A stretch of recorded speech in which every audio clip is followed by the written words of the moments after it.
Hello दोस्तों, मेरा नाम आनंद बैसला और मैं आपका अपने YouTube चैनल टारगेट विद आनंद बैसला पर आपका स्वागत करता हूं। दोस्तों, कोऑर्डिनेट ज्योमेट्री के अंदर पहले पार्ट हम देख चुके हैं और ये सेकंड पार्ट है। आज के पार्ट में हम रेलवे के अंदर कोऑर्डिनेट ज्योमेट्री से जिस टाइप के क्वेश्चन आए हुए हैं प्रीवियस ईयर में वो हम सोल्व करेंगे। और अगर आपने पहला पार्ट देख लिया होगा तो आप कोऑर्डिनेट ज्योमेट्री को अच्छी तरह से समझ गए होंगे। आज हम उसके ऊपर क्वेश्चन करते हैं कि किस टाइप के क्वेश्चन रेलवे ने कोऑर्डिनेट ज्योमेट्री से उठाकर हमारे वनडे एग्जाम में रखे हैं। पहला क्वेश्चन आपको स्क्रीन पर दिखाई देगा। मेरा लैपटॉप मेरे सामने, मैं यहाँ से देख देख कर क्वेश्चन यहाँ पर लिखता रहूँगा, आपको स्क्रीन पर यहाँ क्वेश्चन दिखाई देते रहेंगे। तो पहला क्वेश्चन है वो, एक बात और, पहला क्वेश्चन मैं आपको एक्सप्लेन करूँगा, उसके बाद सारे क्वेश्चन शॉर्ट ट्रिक से जल्दी जल्दी कर देंगे। तो पहले क्वेश्चन को समझने की कोशिश करते हैं कि पहले क्वेश्चन में एक्चुअल में वो हमसे बोल क्या रहा है। तो पहला क्वेश्चन दे रखा है कि उस बिंदु के निर्देशांक ज्ञात कीजिए जो बिंदु -4, दो बिंदु दे रखे हैं -4 और 4 को मिलान, और 4.4 और 0, ये दो बिंदु दे रखे हैं।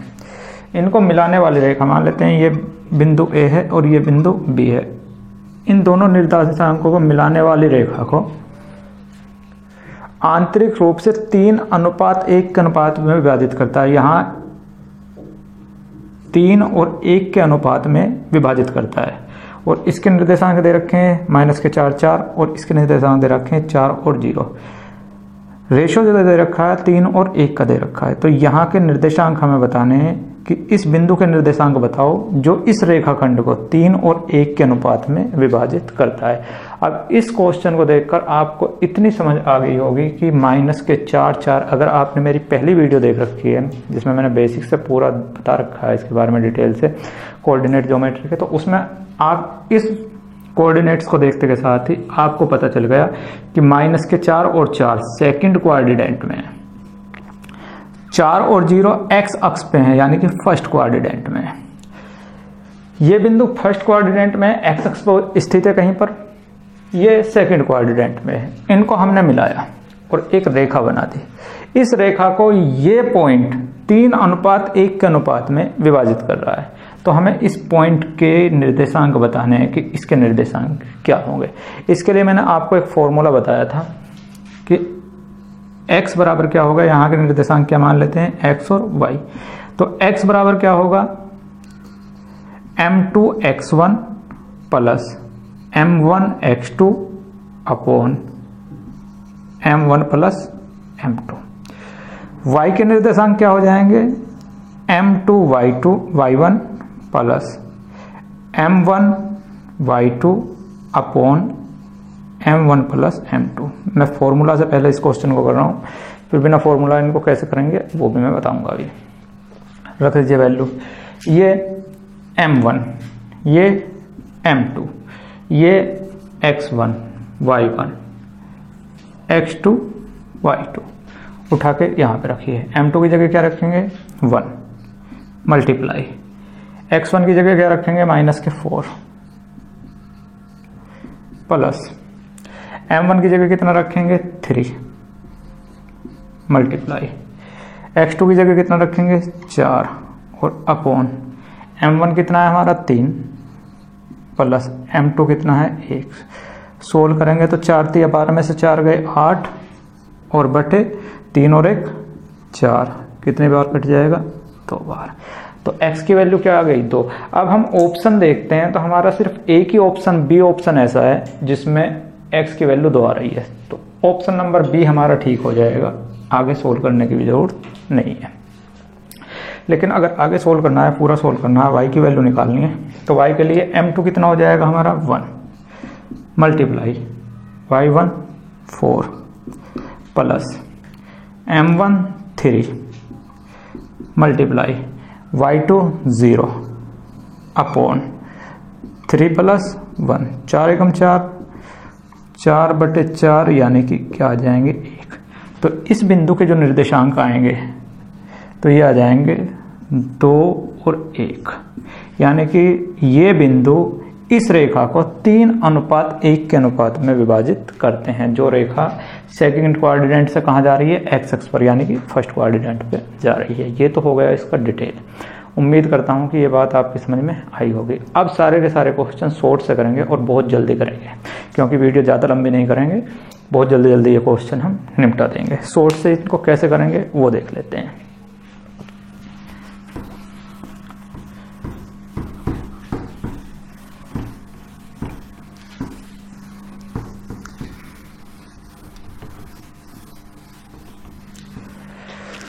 निर्देशांक कितने दे रखे हैं हमें, माइनस के 4 और 4, इधर 4 और 0। अनुपात कितना दे रखा है, 3:1। इस 3 की मल्टीप्लाई इधर कर दो, 4 तिया 12, प्लस इस 1 की मल्टीप्लाई इधर कर दो, माइनस के 4 और नीचे 3 और 1 4, 8/4 2। एक्स की वैल्यू कितनी आ गई, 2। एक ही ऑप्शन ऐसा है जिसमें एक्स की वैल्यू कितनी है, 2। निशान लगाइए बी पे, आगे बढ़ जाइए। वाई की निकालने की जरूरत नहीं है, क्योंकि एक ही कोऑर्डिनेट से हमें पता चल गया कि आंसर कौन सा होने वाला है। क्या करना है, यहाँ निर्देशांक जिस अनुपात में इसकी मल्टीप्लाई यहाँ पर, इसकी मल्टीप्लाई यहाँ एक्स से सोल्व करेंगे का हमारा आंसर आ जाएगा। नेक्स्ट क्वेश्चन देखते हैं। कोई फॉर्मूला नहीं रटना है, कुछ नहीं। नेक्स्ट क्वेश्चन है हमारा, निर्देशांक दे रखे हैं -1 और 9। दूसरे निर्देशांक दे रखे हैं 11 और 1। किस रेशो में, 3:1 में। 3 की गुना इधर, 11 तिया 33। 1 की गुना इसमें, 1 एकम 1 और बटे 3 और 1 4, 32/4, 4 8 32। एक्स की वैल्यू कितनी आ गई हमारी, 8। सिर्फ एक ही ऑप्शन है डी जिसमें एक्स 8 आ रहा है, खत्म। वाई निकालने की जरूरत नहीं है, एक्स ही पता चल गया हमें, आंसर डी है। नेक्स्ट क्वेश्चन, रेशो कोऑर्डिनेट दे रखे हैं -1 0 और 2 और 6। किस रेशो में तोड़ रहे हैं, 2:1 में। 2 की गुना इधर, 2 दूनी 4, 1 की गुना इसमें, माइनस के 1 और बटे 2 और 1 3, 3/3। कितना आ गया एक्स की वैल्यू, 1। सिर्फ यहाँ 2 ऑप्शन में हमारे 1 है, तो हमको y भी निकालना पड़ेगा। y के लिए अब की बार इस 2 की मल्टीप्लाई 6 में, 6 दूने 12। इस 1 की मल्टीप्लाई 0 में, माइनस के 0/2 और 1 3, 3 चौक 12। यानी कि आंसर हो जाएगा 1 और 4, यानी कि ऑप्शन नंबर हमारा सी आंसर। उम्मीद करता हूं समझ में आ रहे होंगे किस तरह से हमें करने हैं। इसकी वह मल्टीप्लाई एक बार तो इसमें, इसकी मल्टीप्लाई एक बार इसके अंदर, x के अंदर। इसकी मल्टीप्लाई अगर y की वैल्यू निकालनी है, एक बार y के साथ, इसकी मल्टीप्लाई एक बार y के साथ। यानी कि ये दोनों दे रखे हैं, रेशो जो दे रखे हैं, एक बार रेशो की मल्टीप्लाई x के साथ करनी है दोनों तरफ, एक बार y की वैल्यू निकालनी है तो दोनों रेशो की मल्टीप्लाई y के साथ करनी है दोनों तरफ, और अपॉन दोनों रेशो का जोड़, हमारे कोऑर्डिनेट्स आ जाएंगे। और क्वेश्चन करते हैं, मेरे साथ साथ आप भी क्वेश्चन लगाइए। रेशो दे रखे हैं 4, सॉरी रेशो नहीं, कोऑर्डिनेट दे रखे हैं 4 5 7 11। किस रेशो में तोड़ रहा है इनको, 2:1 में। x की वैल्यू जो निकालनी है तो 2 की मल्टीप्लाई पहले वाले में, तो 7 दूनी 14 प्लस 1 की मल्टीप्लाई पहले वाले में, 4 एकम 4 और बटे 2 और 1 3, यानी कि 18/3, यानी कि 6।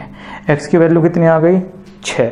2 आंसर हमारे हैं 6 से शुरू हैं जो, तो y भी हमें यहाँ निकालना पड़ेगा। y निकालने के लिए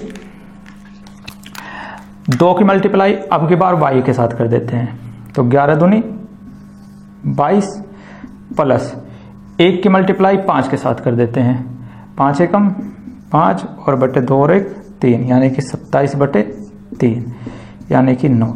तो आंसर क्या आ जाएगा हमारा, 6 और 9। ऑप्शन नंबर कौन सा ठीक हो गया, डी। खत्म, क्वेश्चन खत्म। इस टाइप के क्वेश्चन रेलवे ने भर भर के पूछ रखे हैं, और कुछ क्वेश्चन करते हैं जो आए हुए हैं पेपर में। नेक्स्ट क्वेश्चन है हमारा, कोऑर्डिनेट्स दे रखे हैं माइनस के 7 और 6। दूसरे कोऑर्डिनेट दे रखे हैं 5 और 0। रेशो दे रखे हैं 1 और 3। तो क्या करना है, x की वैल्यू निकालनी है। 1 की मल्टीप्लाई 5 में, 5 प्लस 3 की मल्टीप्लाई 7 में, 7 तिया 21, तो माइनस के 21 आ जाएगा क्योंकि यहाँ माइनस है, बटे 3 और 1 4। 21 में से 5 गए 16 अपॉन 4, 4 चौक 16, यानी कि x का क्या आ जाएगा हमारा माइनस का 4, और एक ही ऑप्शन है बी जो -4 से शुरू हो रहा है। खत्म, आगे करना ही नहीं है। नेक्स्ट क्वेश्चन है, कोऑर्डिनेट दे रखे हैं माइनस के 3 7 9 माइनस के 1। किस रेशो में है, 3 और 1 के रेशो में। मल्टीप्लाई करो इसकी, 9 तिया 27, 1 की मल्टीप्लाई करो 3 में, माइनस के 3 और अपॉन 3 और 1 4, यानी कि 24 बटे 4 6। एक ही ऑप्शन है बी जिसमें x की वैल्यू 6 आ रही है आंसर। y निकालने की जरूरत ही नहीं है, x से ही हमें पता चल रहा है कि आंसर क्या होगा। कोऑर्डिनेट्स दे रखे हैं 4 5, माइनस के 3 और 3। किस रेशो में तोड़ रहा है इनको, 2:3 में। कुछ नहीं, 2 की मल्टीप्लाई करो माइनस के 6, 3 की मल्टीप्लाई करो 4 तिया 12 और बटे 3 और 2 5, यानी कि 6 बटे 5। x की वैल्यू कितनी आ गई, 6 बटे 5। एक ही ऑप्शन है सिर्फ डी जिसमें x की वैल्यू आंसर। खत्म, राहुल गांधी का डायलॉग खत्म, बाय बाय टाटा, क्वेश्चन खत्म। नेक्स्ट क्वेश्चन, माइनस के 5 और 5। दूसरे कोऑर्डिनेट्स दे रखे हैं आपके 7 माइनस के 3। रेशो क्या दे रखे हैं, 3:1। शुरुआत फिर कहां से करनी है, इसकी मल्टीप्लाई इधर से, 7 तिया 21, 1 की मल्टीप्लाई इधर माइनस के 5 अपॉन 3 और 1 4, 16 बटे 4, यानी x की वैल्यू कितनी आ गई 4। ऑप्शन देखते हैं, एक ही ऑप्शन ऐसा है जो 4 से शुरू हो रहा है, बी आंसर। खत्म, सेकंडों में क्वेश्चन हो गए। सारे क्वेश्चन जितने भी मैं क्वेश्चन करा रहा हूँ आप सब ये ग्रुप डी में आए हुए हैं, या तो एएलपी में आए हुए हैं, या ग्रुप डी में आए हुए हैं, या एनटीपीसी में आए हुए हैं। भर भर के क्वेश्चन आते हैं और कुछ नहीं है। उम्मीद करता हूँ समझ में आ रहा होगा। कोई फॉर्मूला याद नहीं रखना, कुछ नहीं करना। कुछ और क्वेश्चन कर लेते हैं, फिर सेकंड टाइप पे चलेंगे।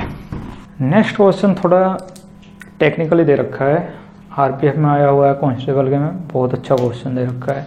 क्वेश्चन को पहले समझेंगे, उसके बाद कर तो सेकंडों में देंगे। बात है समझने की। क्वेश्चन एक लाइन दे रखी है, 4x जमा y बराबर 13, और 2 बिंदु दे रखे हैं 1 और 6, 6 और 1। ये 2 बिंदु दे रखे हैं। अब इन 2 बिंदुओं से एक लाइन बनती है और उस लाइन को ये लाइन कहीं पर काट देती है।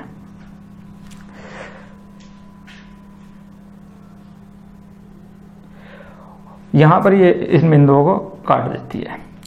यहां काटने के बाद हमें m1 और m2 की वैल्यू यहां पर बतानी है कि ये किस रेशो में इस लाइन ने इसको काट दिया। तो फिर वही बेसिक वाली बात यहां पे आ गई कि एक लाइन की इक्वेशन हमको पता है कि 4x + y बराबर 13। दूसरी जो लाइन है इसकी इक्वेशन हमको नहीं पता है, लेकिन इसके कोऑर्डिनेट्स हमको पता है कि इसके कोऑर्डिनेट्स ये होते हैं। तो अगर हमको कोऑर्डिनेट्स पता है तो हम उससे इक्वेशन बना सकते हैं, जिसके लिए फॉर्मूला क्या लगाना पड़ेगा। पहली वीडियो में मैंने बताया था y माइनस y1 बराबर x2 माइनस x1 बटे y2 minus y1 into x minus x1। थोड़ा लेंथी सवाल है, लेकिन क्या करें, पेपर में आया हुआ है तो करेंगे। सवाल पहले समझ लेते हैं। एक इक्वेशन, एक लाइन दे रखी है, इस लाइन की इक्वेशन दे रखी है 4x + y = 13। दो बिंदु दे रखे हैं और इनसे कोई लाइन बनती है, ये वाली लाइन, और इस लाइन को ये लाइन कहीं पे काट रही है, और जहां पर ये लाइन इस लाइन को काट रही है तो ये किस रेशो में इसने काट दी, ये हमें बताना है कि ये किस रेशो में ये कटी हुई है। तो एक इक्वेशन तो हमें पता है, दूसरी इक्वेशन हमें नहीं पता, लेकिन उसके निर्देशांक हमें पते हैं। अगर हमें दो निर्देशांक पते हैं तो दो निर्देशांकों से हम उस लाइन की इक्वेशन क्या होगी, समीकरण क्या होगी, वो हम यहाँ पर बना सकते हैं इस फॉर्मूले से। मैंने पहले वीडियो में ये सब कुछ बता दिया था कि अगर दो निर्देशांक दे रखे हों तो उस लाइन की इक्वेशन हम कैसे बनाते हैं, इस फॉर्मूले में रख दो भाई। y माइनस y1 की जगह क्या आएगा 6 बराबर x2 कितना है हमारा 6 माइनस x1 कितना है 1 बटे y2 कितना है 1 माइनस y1 कितना है 6 ब्रैकेट के अंदर x माइनस x1 कितना है हमारा 1। सोल्व करेंगे y माइनस 6 बराबर 6 में से 1 गया 5 और यहाँ माइनस के 5 और x माइनस 1 काट देंगे, -1 आ जाएगा। इक्वेशन यहाँ तक आ रहा है। चलो y माइनस 6 बराबर -1 की गुणा अंदर करेंगे तो -x + 1, इस x को इधर ले आएंगे तो y + x आ रहा है यहाँ पे इक्वल, हाँ आ रहा है इक्वल, ये 6 इधर पहुंच जाएगा प्लस हो जाएगा तो ये हो जाएगा 7। तो यानी इन दो बिंदुओं से बनने वाली रेखा क्या हो जाएगी x + y बराबर 7 के। अब हमें एक इक्वेशन ये पता है, एक इक्वेशन ये पता है, तो हम यहाँ के बिंदु निकाल सकते हैं जहाँ पर ये काट रही है।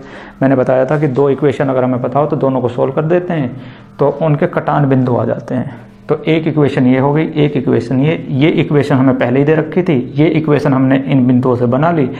क्या आ गई हमारी x + y = 7। अब इसके प्रतिच्छेद बिंदु के निर्देशांक क्या हो जाएंगे, इनको सोल्व कर लेते हैं। तो सोल्व करेंगे तो x + y = 7 है और 4x + y = 13 है। घटा दो भाई, माइनस माइनस माइनस कट गए, 4x में से x गए तो माइनस के 3x बराबर 13 में से 7 गए तो माइनस के 6, यानी कि x की वैल्यू कितनी आ गई 2। अगर x की वैल्यू 2 है तो यहाँ पर 2 रख देते हैं x की जगह, तो y कितना आ जाएगा हमारा 5। तो y की वैल्यू कितनी आ गई हमारी 5, यानी कि जहाँ ये दोनों रेखा एक दूसरे को काट रही हैं यहाँ के निर्देशांक कितने आ गए 2 और 5, 2 और 5। अब सिंपल क्वेश्चन कितना रह गया है वैसे, देखो भाई क्वेश्चन दे रखा है पेपर में इसलिए थोड़ा लेंथी हो रहा है, बाकी करने का तरीका यही है, इसी तरह से क्वेश्चन होगा।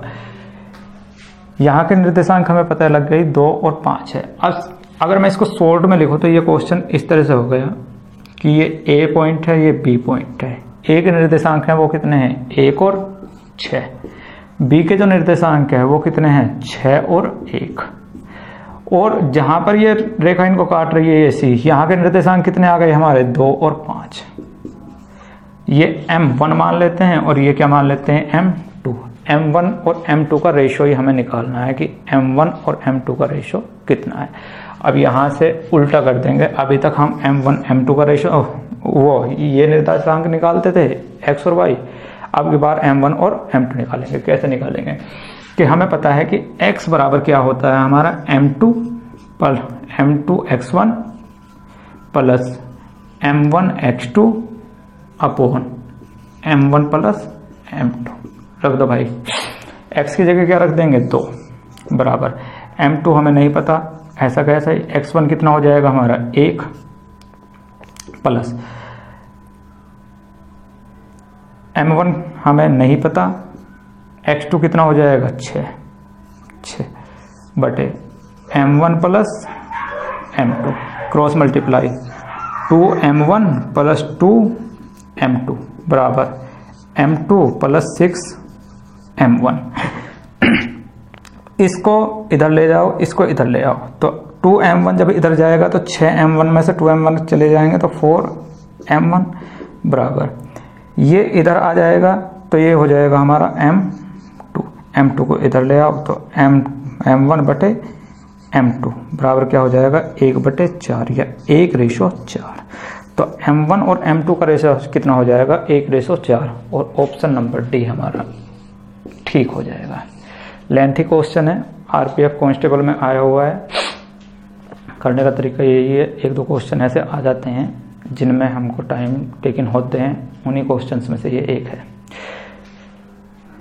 उम्मीद करता हूँ समझ में आया होगा, नहीं आया तो एक बार रिमाइंड करके देख सकते हो। अगर आपने बेसिक क्लास देख रखी है मेरी पहली तो आराम से इजीली ये समझ में आ जाएगा। नेक्स्ट क्वेश्चन, नेक्स्ट टाइप पे चलते हैं। नेक्स्ट टाइप पे जो क्वेश्चन आते हैं रेलवे के अंदर वो आते हैं हमारे त्रिभुज के क्षेत्रफल से रिलेटेड क्वेश्चन। तो उनको कैसे बिना फॉर्मूले के हम करेंगे वो कोऑर्डिनेट के अंदर त्रिभुज के क्षेत्रफल का एक फॉर्मूला होता है 1/2, यानी कि अगर कोई हमें त्रिभुज दे दिया ये ABC, ये A, ये B और ये C, यहाँ के कोऑर्डिनेट x1 y1, यहाँ के x2 y2 और यहाँ के x3 y3, और इसका हमें एरिया निकालना है। तो मैंने पहले भी वीडियो में आपको बताया था कि इसके लिए फॉर्मूला होता है 1/2 x1 y2 plus x2 y3 plus x3 y1 minus y1 x2 plus y2 x3 plus y1 y3 x1। ये फॉर्मूला हमारा होता है एरिया के लिए, त्रिभुज का एरिया।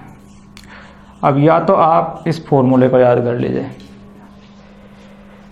जैसे 9वीं 10वीं में बच्चे करते हैं, या फिर शॉर्ट से देखते हैं। हम जितने भी क्वेश्चन करेंगे शॉर्ट से करेंगे, फॉर्मूला कौन याद करे, इतना लंबा फॉर्मूला याद करने की जरूरत नहीं है। तो देखते हैं किस तरह से हमारे क्वेश्चंस होते हैं एरिया वाले। रखा है कोऑर्डिनेट दे रखे हैं आपके 3 और 5। नेक्स्ट क्या है -2 0। नेक्स्ट क्या है 6 4, इनको दोबारा लिखिए 3 5। इस तरह से शुरू करने हैं। 5 दूनी 10 -10 0 6 0 4 तिया 12, एक ब्रैकेट के अंदर माइनस लगाएंगे, दूसरे ब्रैकेट के अंदर क्रॉस मल्टीप्लाई इसी तरह से करनी है। यहाँ से 3 और 0 की मल्टीप्लाई 0, -2 और 4 की मल्टीप्लाई -8, 6 और 5 की मल्टीप्लाई 6 पंजे 30 और बटे इस सब के 2/2 जरूर रखना है। 12 -10 प्लस के 2 बच गए। यहाँ 30 में से 8 गए 22 माइनस के बाहर है तो माइनस के कितने हो जाएंगे 22 और बटे 2, यानी कि 20 बटे -20/2 यानी कि 10। ये माइनस को छोड़ दीजिए, ये छोड़ दीजिए क्योंकि एरिया कभी भी माइनस में नहीं होता है। बस आंसर आ जाएगा 10 इकाई, 10 यूनिट, स्क्वायर यूनिट। तो कौन सा ऑप्शन ठीक हो जाएगा आपका, सी ऑप्शन आपका ठीक हो जाएगा। उम्मीद करता हूँ समझ में आ रहा होगा। कोई भी क्वेश्चन फॉर्मूला कोई याद नहीं रखना है, ये ट्रिक आप समझ लीजिए। इस ट्रिक क्या क्या कोऑर्डिनेट्स दे रखे हैं 2 और 4, -3 -1 5 और 3 और वापस ये ऐसे कैसे रख दीजिए 2 और 4। यहाँ से शुरू करना है, 2 की -1 में गुना होगी -2, 3 तिया 9 -9, 5 चौक 20 ब्रैकेट बंद माइनस, इधर से कर दीजिए 4 तिया 12 -12 -5। इस तरह से करने के बाद इस तरह से कीजिए और 3 दूनी 6 प्लस के 6 और बटे 2 जरूर करना है, बटे में 2। तो यहाँ पे 9 और 2 11 माइनस के 11 प्लस के 20 यानी कि प्लस के 9 बच गए। यहाँ पर 12 और 5 17 में से प्लस के 6 निकल जाएंगे, माइनस के 11 माइनस और माइनस हो जाएंगे प्लस, प्लस के 11 और बटे 2 यानी कि 20/2 यानी कि 10। Square unit. तो आपका आंसर हो जाएगा डी ठीक, डी आपका आंसर ठीक हो जाएगा।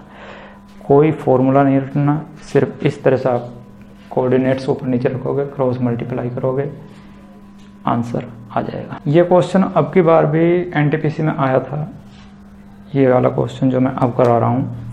अभी जो फेज 1 में ये क्वेश्चन भी आया था। निर्देशांक दे रखे हैं ए और बी प्लस सी, दूसरे कोऑर्डिनेट दे रखे हैं बी सी प्लस ए, तीसरे हैं सी ए प्लस बी। इनको दोबारा यहाँ पे लिख लीजिए, A B plus C multiply कर दीजिए इस तरह से, तो ए सी प्लस ए स्क्वायर, यहाँ पर मल्टीप्लाई करिए A B plus B square, फिर सी की मल्टीप्लाई कीजिए इसमें, तो सी की बी में करेंगे तो बी सी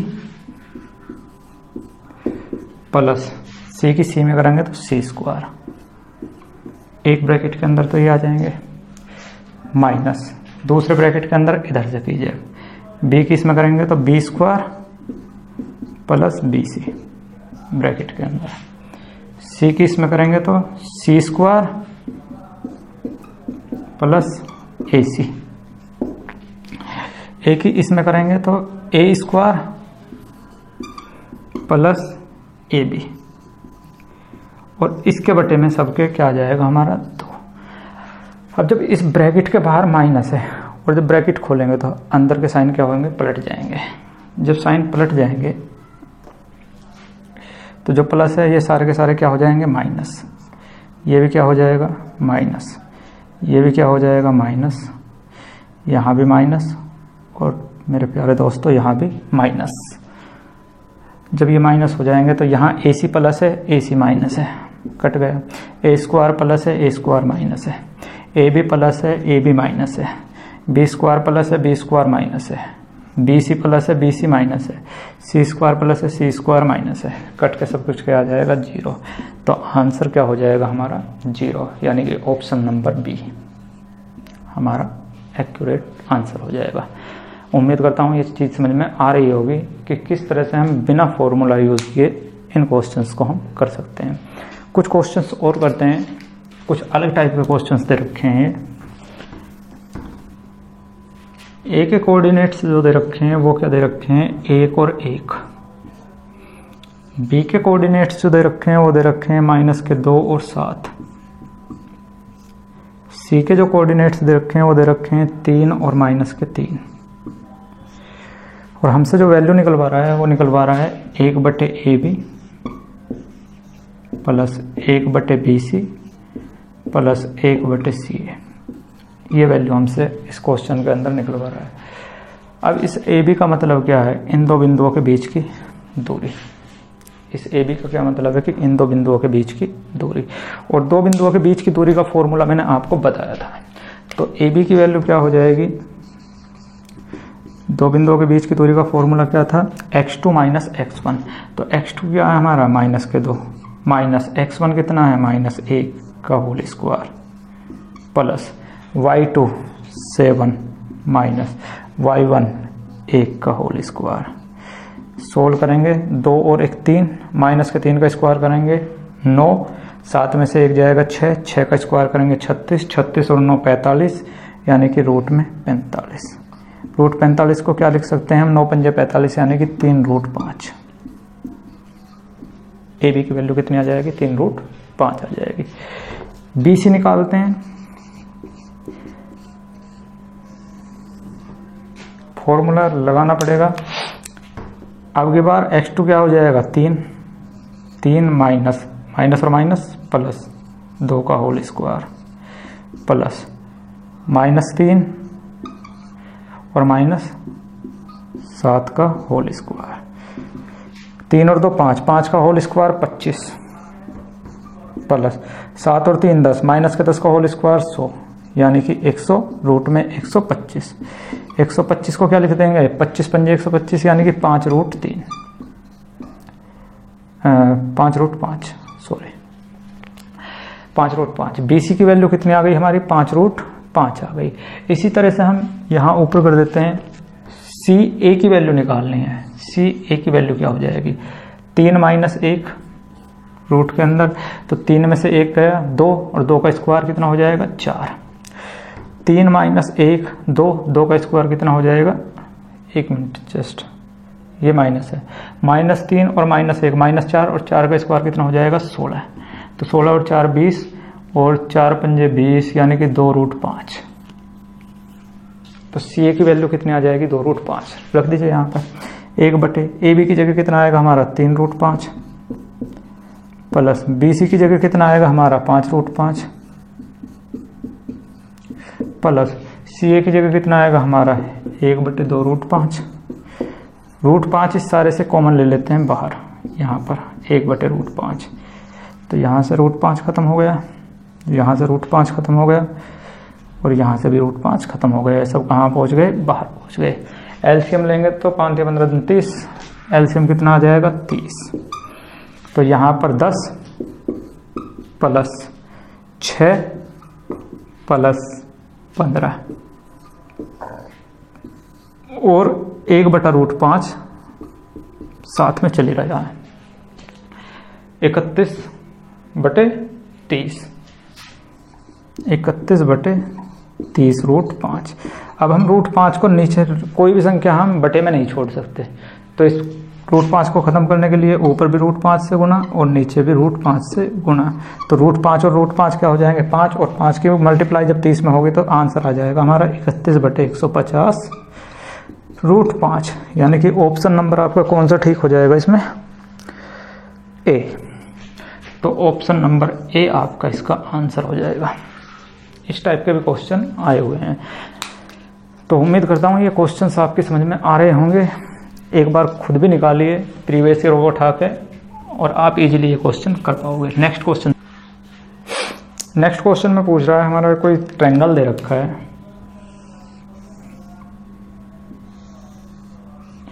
और इसके कोऑर्डिनेट्स दे रखे हैं 4 और 1, यहाँ पे दे रखे हैं 1 और 1, यहाँ पर 3 और 5, और हमसे पूछ रहा है कि ये ट्रायंगल कैसा है, यानी कि समबाहु है, विषमबाहु है, समकोण परंतु समद्विबाहु त्रिभुज नहीं। इस तरह से आंसर आपको दिखाई दे रखे होंगे। तो सबसे पहले हम इसकी भुजान के बारे में पता करते हैं कि इसकी अगर भुजा सारी इक्वल हुई तो ये इक्विलेटरल ट्रायंगल यानी कि समबाहु त्रिभुज हो जाएगा।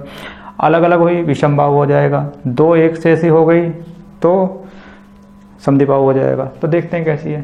तो लेंथ निकाल लेते हैं, इनकी लेंथ कितनी हो गई। तो इन दो बिंदुओं के बीच की दूरी, इसको x1 इसको x2, तो 4 में से 1 गया 3 का स्क्वायर प्लस 1 में से 1 गया 0 का स्क्वायर 3 और इसके ऊपर रूट, तो ये आ जाएगी हमारी 3 3 3 9 स्क्वायर तो 3। तो ये लेंथ कितनी आ गई हमारी 3। इनका देखते हैं, 3 में से 1 गया 2 2 का स्क्वायर 4 जमा 5 में से 1 गया 4 4 का स्क्वायर 16 रूट के अंदर, तो ये आ जाएगी हमारे √20। ये लेंथ कितनी आ जाएगी हमारे √20। इनके बीच में देखते हैं, 4 में से 3 गया 1 1 का स्क्वायर 1 जमा 1 में से 5 गए माइनस के 4 4 चौक 16 रूट के अंदर, तो ये कितनी आ गई हमारी √17। हम देख रहे हैं तीनों लेंथ अलग अलग आ रही हैं। ये लेंथ 3 है, ये लेंथ 17 है और ये लेंथ √20 है। तो ये कैसा त्रिभुज हो जाएगा हमारा, विषम बाहु त्रिभुज, यानी कि ऑप्शन नंबर डी ठीक हो जाएगा, विषम बाहु। उम्मीद करता हूँ ये चीज़ें आपकी समझ में आ रही होंगी।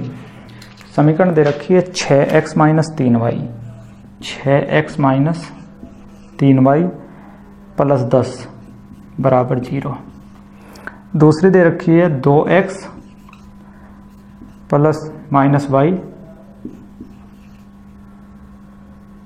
प्लस 9 बराबर 0। और हमसे पूछ रहा है कि ये रेखा कौन सी रेखाओं को निरूपित करती हैं। पहला है संपाती, दूसरा है समांतर, तीसरा है प्रतिच्छेदी और चौथा है निर्धारित नहीं किया जा सकता। तो सबसे पहले हमें यह पता होना चाहिए संपाती क्या है। मान लेते हैं हमारा y अक्ष है, ये x अक्ष है। एक रेखा यहाँ से इस तरह से निकल गई और इसी के ऊपर सेम एक रेखा और चली जाए, इसी के ऊपर सेम एक रेखा और चली जाए, यानी एक रेखा के ऊपर एक रेखा, एक रेखा के ऊपर एक रेखा, इसी तरह से ये रेखाएं जा रही हैं। तो ये एक ही बिंदु से होकर जा रही हैं सारी के सारी। यहाँ भी पहली रेखा जिस बिंदु से होकर जाएंगी, जिन जिन बिंदुओं से होकर जाएगी, दूसरी भी उसी बिंदु से होकर जाएगी, तीसरी भी उसी बिंदु से होकर जाएगी। तो ऐसी सब रेखा को कहते हैं समपाती, समपाती रेखा। अब अगर एक ही बिंदु से होकर जा रही होती है रेखा और ये दोनों समपाती होती तो इक्वेशन बिल्कुल सेम ही होती है, बिल्कुल सेम एकदम। तो समपाती तो ये नहीं है, तो पहला ऑप्शन तो हट गया, समपाती तो नहीं है। दूसरी है समानांतर। समानांतर रेखा का क्या मतलब है कि एक रेखा ये जा रही है और दूसरी रेखा ये जा रही है और इनके बीच में हर जगह दूरी बराबर है। अब अगर इनके बीच में हर जगह दूरी बराबर होगी तो इनकी प्रवणता भी हर जगह, इनकी प्रवणता भी बराबर ही होगी, क्योंकि जितना एंगल ये यहाँ बनाएगी इतना ही एंगल ये यहाँ बनाएगी। यानी कि M1 और M2 आपस में क्या हो जाएंगे, बराबर। दोनों रेखाओं की अगर प्रवणता आपस में बराबर होंगी तो इसका मतलब है कि ये दोनों एक दूसरे के क्या होंगी, समांतर होंगी। क्योंकि समांतर ये तभी होंगी जब ये x अक्ष पर समान एंगल बनाएगी। और रेखा के लिए एंगल ना बोल के क्या बोल देते हैं, प्रवणता। यानी कि इस रेखा की प्रवणता और इस रेखा की प्रवणता दोनों आपस में क्या होंगी, बराबर होंगी। तो देखते हैं कि दोनों रेखाओं की प्रवणता आपस में बराबर होती है या नहीं होती है। तो अगर कोई रेखा दे रखी है और हमें इसकी प्रवणता निकालनी है कि इसकी प्रवणता क्या होती है, तो उसके लिए फॉर्मूला होता है m बराबर क्या हो जाएगा, माइनस के यहाँ पर माइनस x का गुणांक बटे y का गुणांक। यानी कि x का कोफिशिएंट और y का कोफिशिएंट। कोफिशिएंट x के साथ जो लग रहा है ये गुणांक कहलाता है। x के साथ 6 लग रहा है तो x का गुणांक, ये 3 क्या हो जाएगा, y का गुणांक। रख दो भाई, माइनस के x का गुणांक कितना है, 6 बटे y का गुणांक कितना है, माइनस के 3। माइनस से माइनस 3 दूनी 6। यानी कि पहली इक्वेशन की जो प्रवणता है वो कितनी आ गई हमारी, 2। दूसरी इक्वेशन की प्रवणता अगर निकालनी है, m2 बराबर क्या हो जाएगा, रखेंगे इसी फॉर्मूले में, x का गुणांक कितना है हमारा, 2, माइनस लगा के 2 बटे y का गुणांक कितना है, माइनस क्या, 1। माइनस से माइनस ये भी कितना आ गई, 2। यानी कि m1 किसके बराबर आ गया, m2। यानी कि दोनों का ढाल क्या है, इक्वल है। दोनों का एंगल क्या है, इक्वल है। और दोनों का अगर एंगल इक्वल होगा तो इसका मतलब ये दोनों रेखा एक दूसरे के क्या होंगी, समांतर। इसका मतलब कि ऑप्शन नंबर बी हमारा ठीक हो जाएगा कि ये दोनों रेखा एक दूसरे के क्या है, समांतर है। ये दोनों रेखा एक दूसरे के क्या हो जाएंगे, समांतर हो जाएंगे। नेक्स्ट क्वेश्चन देखते हैं। प्रवणता दे रखी है, m दे रखा है माइनस के 4 पर और y प्रतिच्छेद बराबर 2 के है। यानी कि y की वैल्यू दे रखी है 2, y पर कितना चल रही है, 2 चल रही है। तो x कितना हो जाएगा, y 2 है तो x क्या हो जाएगा, 0। सिर्फ y पे चल रही हुई है तो x बराबर क्या हो जाएगा, 0। रेखा का समीकरण क्या होगा, मैंने कल पहली वीडियो में आपको फॉर्मूला बता रखा है कि अगर प्रवणता और 2 निर्देशांक दे रखे हों, y1 और x1, तो रेखा का जो समीकरण होता है वो क्या होता है, y माइनस y1 बराबर m x माइनस x1। पहली वीडियो में मैंने आपको बता रखा था। रख दो भाई इसमें y माइनस y1 कितना हो जाएगा, 2 बराबर प्रवणता कितने दे रखी है, माइनस के 4। x माइनस x1 कितना है, 0। सोल्व करते हैं। y माइनस 2 बराबर माइनस माइनस के 4x। इसको इधर ले आते हैं, इस 2 को इधर ले जाएंगे तो 4x प्लस y बराबर 2। अब इस फॉर्म में कोई भी ऑप्शन नहीं दे रखा है। यहाँ पे 2 ना आके हर ऑप्शन में कितना आ रहा है, 1। हमको भी 1 बनाना पड़ेगा। 1 बनाने के लिए 2 से इधर भी भाग कर दो और 2 से इधर भी भाग कर दो, तो 2 से काट देंगे तो आंसर आ जाएगा हमारा 2x प्लस y बाई 2 बराबर 1। और ये कौन सा आ जाएगा हमारा, b। तो ऑप्शन नंबर बी हमारा ठीक हो जाएगा।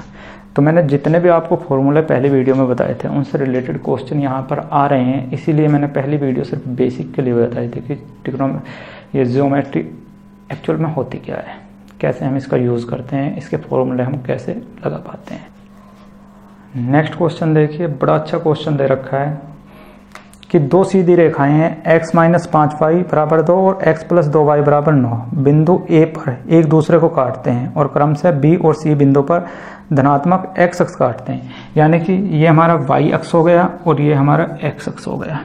यहाँ पर एक रेखा आ रही है इस तरह से, और ये जो ये रेखा है ये दे रखी है हमारी x - 5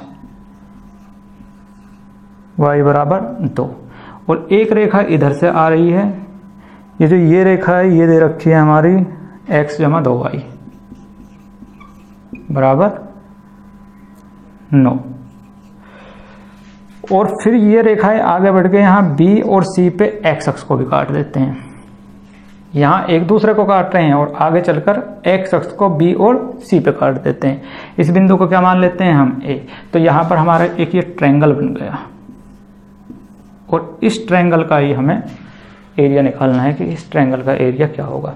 अब हमें पता है कि ये B और C पे काट रहे हैं, यहाँ पर y बराबर क्या हो जाएगा, x अक्ष पर y बराबर 0।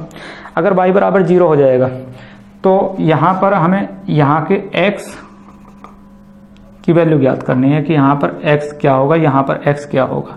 तो यहाँ पर y तो यहाँ भी 0 होगा और यहाँ भी 0 होगा, तो 0 और 0, y की तो वैल्यू हमें पता लग गई 0 0 है, लेकिन x की वैल्यू क्या होगी वो हम निकालनी पड़ेगी। उसे निकालने के लिए y की वैल्यू 0 यहाँ रख दीजिए, y की वैल्यू 0 यहाँ पर रखने के बाद ये 0 हो जाएगा, तो x कितना आ जाएगा 9। तो निर्देशांक यहाँ कितने आ गए 9 और 0। y बराबर 0 यहाँ रख दीजिए, तो x बराबर कितना आ जाएगा 2। तो यहाँ के निर्देशांक क्या आ जाएंगे 2 0। यहाँ के निर्देशांक क्या होंगे, क्योंकि त्रिभुज का क्षेत्रफल हम तभी निकाल सकते हैं जब तीनों हमें निर्देशांक पता हो। यहाँ के निर्देशांक निकालने के लिए इन दोनों समीकरण को सोल्व करेंगे और x और y की वैल्यू निकाल लेंगे। सोल्व करेंगे तो x + 2y बराबर किसके हैं 9 के, और x - 5y बराबर किसके हो जाएगा 2 के। ये किस तरह से आए, अगर आप सोच रहे हो कि डायरेक्ट कैसे रख दिए, इस इक्वेशन को और इस इक्वेशन को सोल्व करो। मैंने डायरेक्ट कर दिया है, अगर डिटेल से करना है तो सोल्व करना पड़ेगा। x + 2y बराबर किसके है 9, क्योंकि ये लाइन और ये लाइन एक दूसरे को कहाँ काट रही है यहाँ, और ये कटान बिंदु क्या हो गए इन दोनों को सोल्व करने के बाद, और y बराबर क्या है 0। तो y बराबर 0 रखेंगे तो x बराबर क्या आ जाएगा 9, इसलिए मैंने डायरेक्ट ही कर दिए थे। यहाँ के निर्देशांक इस समीकरण को और इस समीकरण को दोनों को सोल्व करके करेंगे। माइनस प्लस माइनस कट गए, 5 और 2 7, 9 में से 2 गए 7, तो y की वैल्यू कितनी आ गई 1। अगर y 1 आ गया तो x कितना हो जाएगा 7, x की वैल्यू कितनी आ जाएगी 7। तो x 7 है और y कितना है 1। अब हमें यहाँ के निर्देशांक भी पता है, यहाँ के भी पता है, यहाँ के भी पता है, और हमें निकालना है त्रिभुज का क्षेत्रफल। तो त्रिभुज का क्षेत्रफल यहाँ पे निकाल देते हैं, दिखाई दे रहा है, तो लिख दो भाई निर्देशांक 7 और 1, 9 और 0, 2 और 0, और ये निर्देशांक फिर से 7 और 1, क्रॉस मल्टीप्लाई 7 0 0, 9 0 0, 2 एकम 2, पहले ब्रैकेट के अंदर माइनस 1 की मल्टीप्लाई 9 में 9 0 0 और अपॉन 2, तो 9 में से 2 जाएंगे तो हमारे बच जाएंगे 7/2, काट देंगे 3.5, तो आंसर आ जाएगा हमारा 3.5। तो हमारा आंसर आ जाएगा बी ऑप्शन ठीक हो जाएगा 3.5। क्वेश्चन बहुत ही घुमा फिरा के दे रखा था, ग्रुप डी में ही आया हुआ क्वेश्चन है। जो सोचते हैं कि बहुत ही इजी क्वेश्चन आते हैं, नहीं आते भाई। अगर आपने अच्छी तरह से पढ़ रखी है तो आ सकते आप कर पाओगे, और अगर आपने नहीं पढ़ रखा है तो नहीं कर पाओगे। वो बात नहीं रही क्वेश्चंस में। अब आप इसी क्वेश्चंस को देख लीजिए। इस तरह से हमारी कोऑर्डिनेट की क्लास यहीं पे ख़त्म होती है। उम्मीद करता हूँ आपको समझ में आई होगी। नेक्स्ट क्लास चलाएंगे,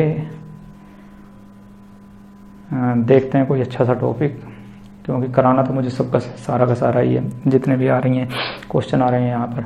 तो मिलते हैं नेक्स्ट क्लास में, तब तक के लिए टेक केयर, बाय बाय।